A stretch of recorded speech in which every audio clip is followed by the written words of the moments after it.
Alright, so today's piece is Tombeau de Messiaen by Jonathan Harvey. It's for piano and tape, and it was written in 1994.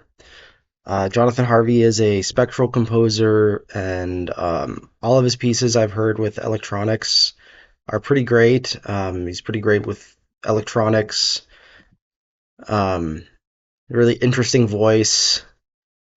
Famously supported by Boulez, and he's a UK composer, but found a lot of success working at Earcom and working in France. And Messiaen is a French composer. We've covered a lot of Messiaen on the channel as well, um, but Messiaen was a proto-spectralist, which explains Harvey's interest in him. Tombeau, if you're not familiar with the word, just means tomb. So a tombeau to someone is sort of like a in memoriam. This was shortly after Messiaen died, so it was commissioned by Philip Mead with funds provided by Eastern Arts. Mead first performed it on the 2nd of November 1994 at Cambridge in the West Road Concert Hall.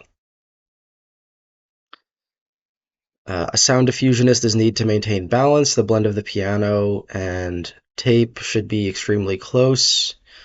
The speakers could be near the piano and the piano itself amplified, though this is not essential. If the speakers are not near the piano, the two channels should not be panned extreme left and right, but slightly in. Okay, and then the piano must be A440. The tape was made in the composer's studio and consists of piano sounds tuned to 12 natural harmonic strings. He says here in the dedication to Philip Mead and to Jake, aged 10 hours. So I'm assuming Jake is either Philip's or Jonathan's son. And I get the sense already that this piece is going to involve a lot of blending of piano and electronic piano sounds, or like sampled piano sounds. The advantage of the tape part is you can tune the piano notes to whatever frequency you want, whereas the piano is kind of limited to equal temperament. This work is a modest offering in response to the death of a great musical and spiritual presence. Messiaen was a proto-spectralist, fascinated by the colors of the harmonic series. The tape part of my work is composed of piano sounds entirely tuned to the harmonic series, 12 of them, one for each pitch class. The tempered live piano joins and distorts these series, never entirely belonging, never entirely separate. So he has some sort of harmonic series tuning. It's not quite just intonation. What would it be exactly? Probably, like obviously you would have the first and third harmonic. You'd have C and G. Then you would need to use the fifth harmonic for the E, and then the seventh harmonic for the B flat, ninth harmonic for the D, obviously. And then it gets a little bit hazier, right? It's like, how do you get the minor third? How do you get the tritone? Which tritone do you use? But going up through prime partials could actually get you much of the way there. Born 1947, active in contemporary music.